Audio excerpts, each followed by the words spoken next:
Doctors Without Borders, Médecins Sans Frontières, we have three general areas where we have been traditionally providing emergency care with infrastructures established to set up and provide for emergency services. All of those three centers have been severely affected in the earthquake, and none of them are in a condition that we can use. One has completely collapsed. Two others are so structurally damaged we cannot use them.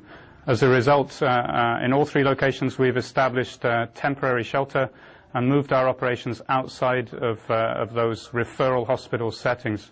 The challenge then for the team is the level of care we can now provide without that infrastructure is very limited. So where we're focusing our energy is on the rapid influx of patients from neighborhoods who know of our services. The best we can offer them at the moment is first aid care and stabilization.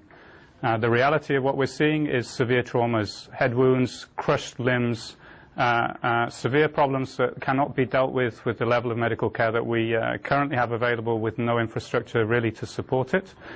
So our major priority and focus is to re-establish as soon as possible a secondary level surgical capacity in the country.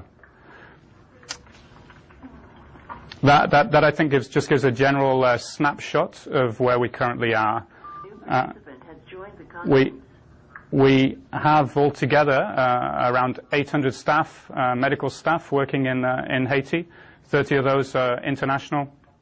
We're currently putting rapid response plans into place based out of North America and out of Europe to have another 70 international staff available over the next few days with specialities available to respond to these more immediate emergency medical needs.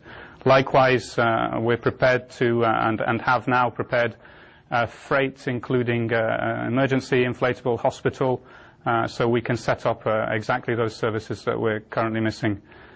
Teams are basically managing what comes to them. There's very little possibility to get out and do more than that at the moment. Already teams are getting overwhelmed. Even our coordination offices, we're strongly identified in Haiti with emergency medical care. Even our coordination offices are becoming centers of influx for people in neighborhoods with severe trauma wounds. So even in our capital offices where we're trying to maintain contact with our teams, they're struggling to manage a quite high caseload of patients seeking medical care. So it's a very chaotic situation. Communications, as you know, are down in terms of mobile systems. Information for us is very difficult to gather. It's very difficult to be aware of exactly what our teams are up to, where, and how things generally progress. So there are many constraints to being able to provide accurate information to you at the moment. You've got to bear in mind that we only had an hour of daylight last night. The teams have been working all night. And we're still trying to catch up with what the teams have been able to find out since we had the advantage of daylight this morning. Again, reports from our teams of actually trying to get out this morning. People were sleeping on all the roads where we would have liked to be able to move last night, the roads that are not completely obstructed with rubble. Massive destruction, including much of MSF's infrastructure also. And everywhere we go, a massive demand from people to help them with trapped family members, with people who are suffering from major injuries.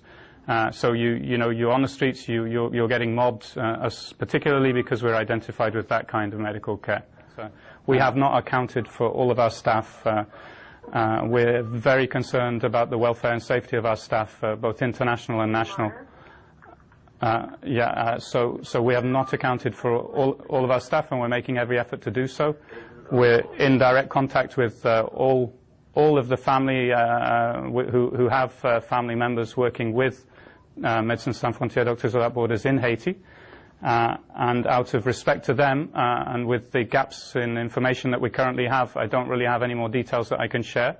But this is a major focus, a major priority for the organization. Likewise, for our national team members, many of them were involved, were working in structures that fell apart during the earthquake. Many have families who live in very precarious conditions anyway in Port-au-Prince.